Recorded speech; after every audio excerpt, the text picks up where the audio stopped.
ಸಿರಿಗನ್ನಡವೇ ನನ್ನ ಉಸಿರಾಗಿರಲಿ, ಸ್ವರ್ಗಲೋಕವೇ ಕೊಟ್ಟರೂ ಬೇಕಾಗಿಲ್ಲ, ಕನ್ನಡ ಮರೆತೆಂದು ಬದುಕುವುದಿಲ್ಲ.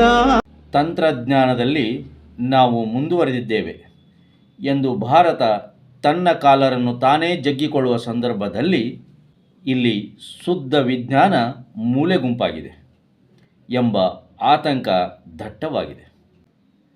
ಹಿರಿಯ ವಿಜ್ಞಾನಿ ಪ್ರೊಫೆಸರ್ CNR ರಾವ್ ಅವರ ಮನದ ಮಾತುಗಳು.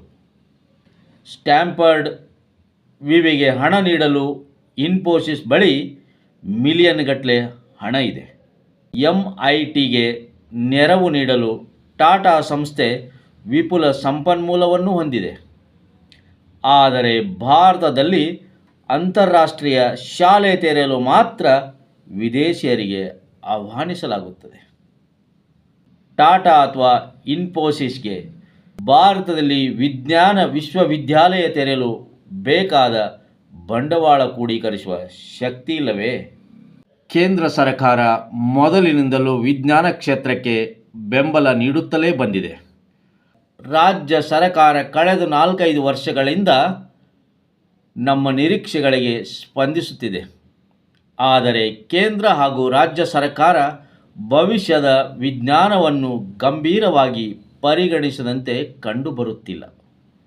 ಸರ್ಕಾರ ತನ್ನ ನೀತಿಯನ್ನು ಬದಲಿಸಿಕೊಳ್ಳದಿದ್ದರೆ 2 ದಶಕಗಳಲ್ಲಿ ವಿಜ್ಞಾನ ಕ್ಷೇತ್ರ ಬರಡಾಗುವ ಭಯ ಕಾಡುತ್ತಿದೆ.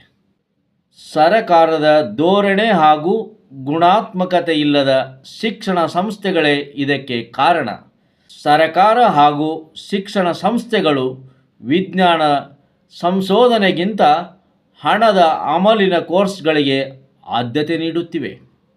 ವಾರ್ಷಿಕವಾಗಿ ಕರ್ನಾಟಕವೊಂದರಲ್ಲಿ 60,000ಕ್ಕೂ ಅಧಿಕ ವಿದ್ಯಾರ್ಥಿಗಳು ಇಂಜಿನಿಯರಿಂಗ್ಗೆ ಹೋಗುತ್ತಿದ್ದಾರೆ. ದೇಶದಲ್ಲಿ ಪ್ರತಿ ವರ್ಷ ಇದರಿಂದ ಲಕ್ಷಾಂತರ ವಿದ್ಯಾರ್ಥಿಗಳು IT ಕೆಲಸಕ್ಕೆ ಅಲೆದಾಡುವ ಪರಿಸ್ಥಿತಿ ನಿರ್ಮಾಣವಾಗಿದೆ. ಪ್ರತಿ ವರ್ಷ 60,000ಕ್ಕೂ ಅಧಿಕ ವಿದ್ಯಾರ್ಥಿಗಳಿಗೆ ಒಂದು ಕೋರ್ಸ್ಗೆ ಪ್ರವೇಶ ನೀಡಿದರೆ ದೇಶದ ಭವಿಷ್ಯ ಏನಾಗುತ್ತದೆ? ಹಣದ ಆಸೆ ಹಾಗೂ ಜ್ಞಾನದ ಕೊರತೆಯಿಂದ ವಿದ್ಯಾರ್ಥಿಗಳು ವಿಜ್ಞಾನ ಸಂಶೋಧನಾ ಕ್ಷೇತ್ರಕ್ಕೆ ಬರುತ್ತಿಲ್ಲ.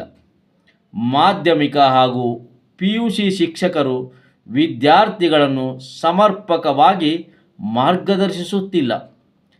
ನಮ್ಮ ಶಿಕ್ಷಣ ವ್ಯವಸ್ಥೆಯು ಕೊಳ್ಳುಬಾಕ ಸಂಸ್ಕೃತಿಗೆ ಸೇರಿದೆ. ಗ್ರಾಮೀಣ ಕರ್ನಾಟಕ ಹಾಗೂ ಭಾರತ ದೇಶದ ವೈಜ್ಞಾನಿಕ ಸಂಶೋಧನೆಯ ಬೆನ್ನೆಲುಬು. ಆದರೆ ಗ್ರಾಮೀಣ ಕರ್ನಾಟಕದ ವಿದ್ಯಾರ್ಥಿಗಳು ಗುಣಾತ್ಮಕ ವಿಜ್ಞಾನ ಶಿಕ್ಷಣವನ್ನು ಪಡೆಯುತ್ತಿಲ್ಲ. ಇರುವ ಬುದ್ಧಿವಂತ ವಿದ್ಯಾರ್ಥಿಗಳು ವಿಜ್ಞಾನದಿಂದ ವಿಮುಖ ಮಾಡಲಾಗುತ್ತಿದೆ. ಬೆಂಗಳೂರು ದೇಶದ ವೈಜ್ಞಾನಿಕ ರಾಜಧಾನಿ ಇದ್ದಂತೆ ಸಂಶೋಧನಾ ಕ್ಷೇತ್ರದಲ್ಲಿ ಇಂದಿಗೂ ಬೆಂಗಳೂರು ಅಗ್ರಗಣ್ಯವಾಗಿಯೇ ಇದೆ. ಈ ಮೂಲಕ ಕರ್ನಾಟಕವು ಉತ್ತಮ ಸ್ಥಾನದಲ್ಲಿಯೇ ಇದೆ ಎನ್ನಬಹುದು. ದೇಶದ ಉನ್ನತ ವೈಜ್ಞಾನಿಕ ಸಂಸ್ಥೆಗಳು ಭಾರತದಲ್ಲಿವೆ. ಆದರೆ ಭವಿಷ್ಯವನ್ನು ನೆನಪಿಸಿಕೊಂಡರೆ ಭಯವಾಗುತ್ತದೆ. ಸದ್ಯದ ಮಟ್ಟಿಗೆ ಕೆಲ ಹೆಸರಾಂತ ಕನ್ನಡಿಗ ವಿಜ್ಞಾನಿಗಳು ಇದ್ದಾರೆ. ಭವಿಷ್ಯ ಮಾತ್ರ ಶೂನ್ಯವೆನಿಸುತ್ತಿದೆ. ಕಳೆದ 5 ವರ್ಷಗಳಲ್ಲಿ ಜವಾಹರಲಾಲ್ ನೆಹರು ಸಂಶೋಧನಾ ಕೇಂದ್ರಕ್ಕೆ ಪ್ರವೇಶ ಪಡೆದ ಕನ್ನಡಿಗರ ಸಂಖ್ಯೆ ಕೇವಲ 1. ದೇಶದ ವಿವಿಧೆಡೆಯಿಂದ ವಿದ್ಯಾರ್ಥಿಗಳು ಬರುತ್ತಿದ್ದಾರೆ. ಬಿಹಾರದ ವಿದ್ಯಾರ್ಥಿಗಳು ಸಂಶೋಧನೆಗೆ ಆಸಕ್ತಿ ತೋರಿಸುತ್ತಿದ್ದಾರೆ. ಕನ್ನಡಿಗರು ಮಾತ್ರ IT ಜಪ ಮಾಡುತ್ತಿದ್ದಾರೆ. ಸರ್ಕಾರ ಈ ಕುರಿತು ಗಂಭೀರವಾಗಿ ಚಿಂತನೆ ನಡೆಸಲೇಬೇಕು. ಖಂಡಿತ ಗುಣಮಟ್ಟದ ಕೊರತೆ ಇದೆ. ಲೆಕ್ಕ ಮಾಡಲು ಸಾವಿರಾರು ಶಿಕ್ಷಣ ಸಂಸ್ಥೆಗಳಿದ್ದರೂ ಗುಣಮಟ್ಟ ಹೊಂದಿರುವ ಬೆರಳೆಣಿಕೆಯ ಸಂಸ್ಥೆಗಳು ಮಾತ್ರ. ಆದರೆ ಇವು ಗ್ರಾಮೀಣ ಭಾರತೀಯರ ನೆರವಿಗೆ ಬರುವುದಿಲ್ಲ. ಈ ಸಂಸ್ಥೆಗಳ ಪ್ರವೇಶ ಶುಲ್ಕಗಳು ಗಗನಕುಸುಮವಾಗಿವೆ. ಸಂಶೋಧನಾ ಕ್ಷೇತ್ರಕ್ಕೆ ವಿದ್ಯಾರ್ಥಿಗಳು ಬರುವಿಕೆ ಕ್ಷೀಣವಾಗುತ್ತಿರುವುದು ಗಮನಿಸಿದರೆ ಗುಣಮಟ್ಟದ ಅರಿವಾಗುತ್ತದೆ. ಕರ್ನಾಟಕದಲ್ಲಿನ ನವೋದಯ ಶಾಲೆಗಳು SSLCಯವರೆಗೆ ಸೀಮಿತವಾಗಿವೆ. ಇದನ್ನು PUCವರೆಗೂ ವಿಸ್ತರಿಸಬೇಕು. ಪ್ರಾಥಮಿಕ, ಪ್ರೌಢ ಹಾಗೂ PUC ವಿಜ್ಞಾನ ಶಿಕ್ಷಕರಿಗೆ ವಿಶೇಷ ತರಬೇತಿ ಮತ್ತು ಅರಿವು ಮೂಡಿಸುವ ಕಾರ್ಯಕ್ರಮವಾಗಬೇಕಿದೆ. ಈಗಾಗಲೇ ರಾಜ್ಯದ ಕೆಲ ಶಿಕ್ಷಣ ಸಂಸ್ಥೆಗಳಿಗೆ ಭೇಟಿ ನೀಡಿ ತರಬೇತಿ ನೀಡಲಾಗುತ್ತಿದೆ. ಇದರ ಜೊತೆಗೆ ವಿಜ್ಞಾನ ಕೇಂದ್ರಿತವಾದ ಶಾಲೆಗಳನ್ನು ತೆರೆಯಬೇಕಿದೆ. ವಿದೇಶಿ ವಿಶ್ವವಿದ್ಯಾನಿಲಯಗಳು ಭಾರತಕ್ಕೆ ಬಂದು ಇಲ್ಲಿನ ವ್ಯವಸ್ಥೆಯನ್ನು ಬದಲಾಯಿಸುವ ಅನಿವಾರ್ಯತೆ ಇಲ್ಲ. ನಮ್ಮ ದೇಶದ ಜನತೆಗೆ ಯಾವುದಕ್ಕೂ ಕಡಿಮೆಯಾಗಿಲ್ಲ. ಯೋಜನೆ ರೂಪಿಸಲು ಹಾಗೂ ಅನುಷ್ಠಾನ ಮಾಡಲು ಸರಕಾರ ಎಡವುತ್ತಿದೆ. ವಿದೇಶಿ ವಿಶ್ವವಿದ್ಯಾನಿಲಯದ ಬದಲು ಸರಕಾರ ಭಾರತೀಯ ಶಿಕ್ಷಣ ವ್ಯವಸ್ಥೆಯನ್ನು ಪರಿಷ್ಕರಿಸಬೇಕು. ಭಾರತದಲ್ಲಿ ಧನಿಕರ ಸಂಖ್ಯೆಗೇನು ಕಡಿಮೆ ಇಲ್ಲ. ದೇಶದ ಬಹುತೇಕ ಜನ ತಿಳಿದಂತೆ ವಿದೇಶಿ ವಿಶ್ವವಿದ್ಯಾನಿಲಯಗಳೆಲ್ಲವೂ ಸರಕಾರಿ ಸ್ವಾಮ್ಯದವಲ್ಲ. ಆಯಾ ದೇಶದ ಕಾರ್ಪೊರೇಟ್ ಜಗತ್ತು ಹಾಗೂ ಶ್ರೀಮಂತರು ಬಂಡವಾಳ ಹೂಡಿ ವಿಶ್ವವಿದ್ಯಾನಿಲಯಗಳನ್ನು ಅಂತಾರಾಷ್ಟ್ರೀಯ ಗುಣಮಟ್ಟಕ್ಕೆ ಏರಿಸಿದ್ದಾರೆ. ವಿದೇಶದಲ್ಲಿ ಇದು ಸಾಧ್ಯವಾದರೆ ಭಾರತೀಯ ಶ್ರೀಮಂತರಿಗೇನಾಗಿದೆ? ಹಣ ಕೂಡಿಸುವುದೇ ಅವರ ಕಾಯಕವಾದರೆ ಸಮಾಜಕ್ಕೆ ಇವರ ಉತ್ತರದಾಯಿತ್ವ ಇಲ್ಲವೇ? ಭಾರತೀಯ ವಿಶ್ವವಿದ್ಯಾನಿಲಯಗಳ ಪರಿಸ್ಥಿತಿ ಭಯಾನಕವಾಗಿರುವಾಗ ವಿದೇಶಿ ವಿಶ್ವವಿದ್ಯಾನಿಲಯಗಳಿಗೆ ಹಣ ನೀಡುವ ಉದಾರತೆ ಹೊಂದಿದ ಉದ್ಯಮಿಗಳು ಭಾರತದಲ್ಲಿದ್ದಾರೆ. ಸ್ಟ್ಯಾನ್ಫೋರ್ಡ್ ವಿವಿಗೆ ಹಣ ನೀಡಲು ಇನ್ಫೋಸಿಸ್ ಬಳಿ $1 ಮಿಲಿಯನ್ ಗಟ್ಟಲೆ ಹಣವಿದೆ. MITಗೆ ನೆರವು ನೀಡಲು ಟಾಟಾ ಸಂಸ್ಥೆ ವಿಪುಲ ಸಂಪನ್ಮೂಲವನ್ನು ಹೊಂದಿದೆ.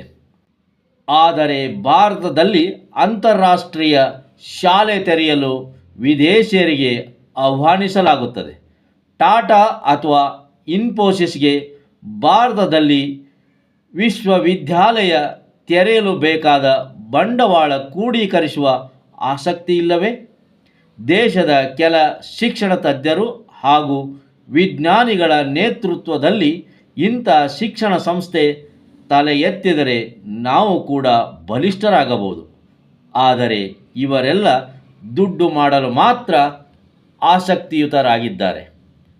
ಆದರೆ ಸಮಾಜಕ್ಕೆ ಯಾವುದನ್ನು ವಾಪಸ್ ನೀಡುವ ಹೊಣೆಗಾರಿಕೆ ತೆಗೆದುಕೊಳ್ಳಲು ಮುಂದಾಗದಿರುವುದು ದೇಶದ ದುರಂತ.